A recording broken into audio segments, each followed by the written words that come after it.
Voilà les outils nécessaires au remplacement des joints d'étanchéité et roulement de roue.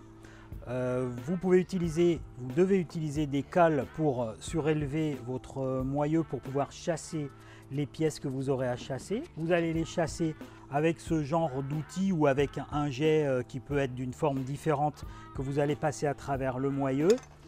Évidemment un marteau pour frapper pour les sorties. Pour les rentrées, marteau et maillet peuvent être nécessaires, plutôt marteau pour les roulements et maillet pour les joints.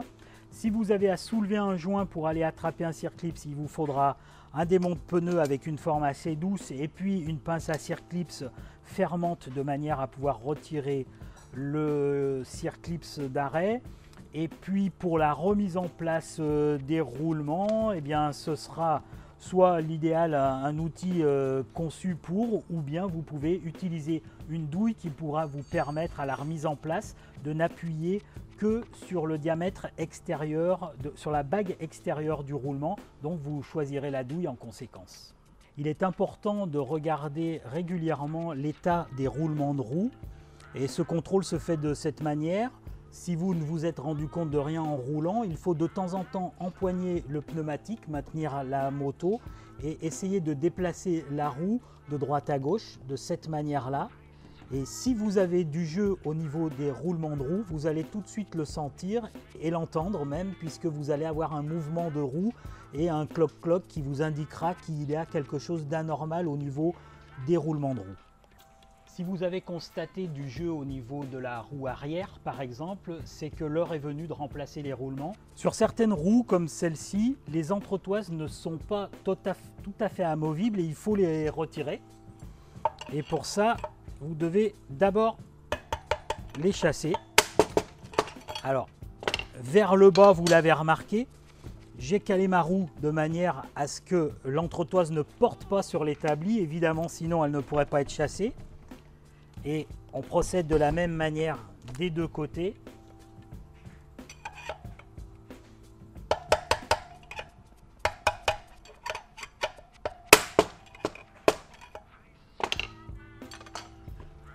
Voilà, les deux entretoises sont chassées et on a maintenant accès aux joints et au roulement. Alors là, il y a différents montages. Il vaut mieux connaître le montage avant de s'attaquer au démontage des roulements, parce que là par exemple il y a ce qu'on pourrait appeler un piège si on l'ignore. Derrière ce joint-ci, c'est-à-dire celui qui est côté disque, il y a un circlips qui maintient en place la bague extérieure du roulement.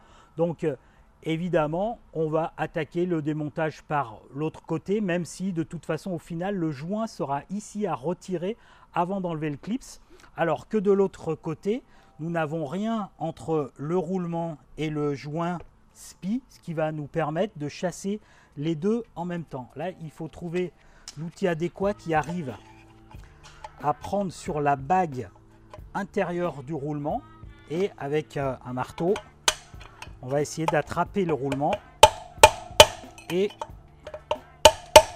de le chasser. Vous avez une entretoise entre les deux roulements, il ne faudra surtout pas oublier de la remettre au remontage, elle est très importante. Il ne nous reste plus qu'à sortir le roulement.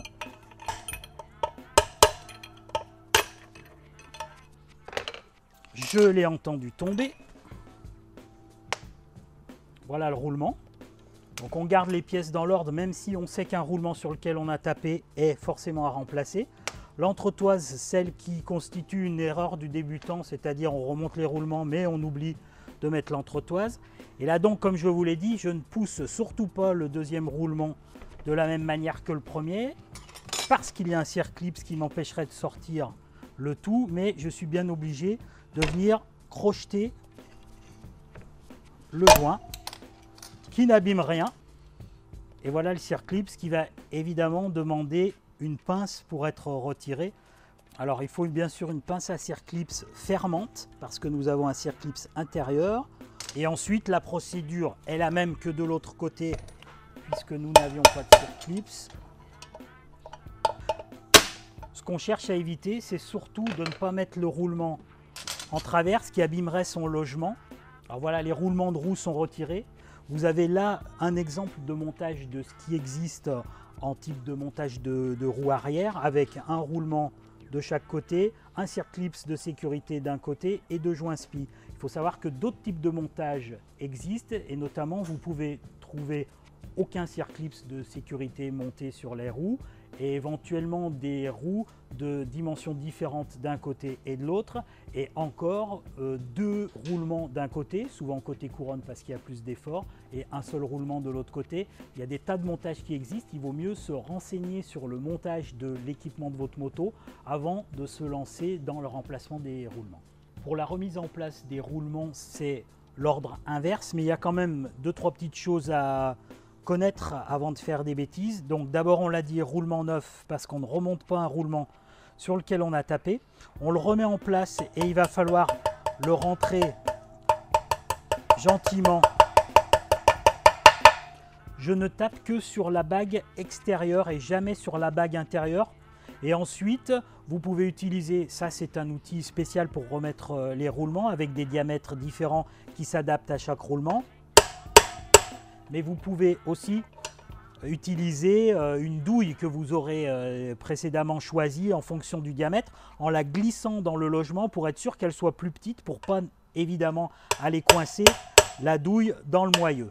Vous serez sûr que le roulement est en place quand le bruit en frappant pour le rentrer change. Pensez bien aussi à remplacer les joints SPI quand vous les remettez en place et de la même manière que les roulements. Surtout, ne tapez pas sur les parties actives du joint, mais tapez bien sur le pourtour du joint et gentiment, il ne faut rien martyriser.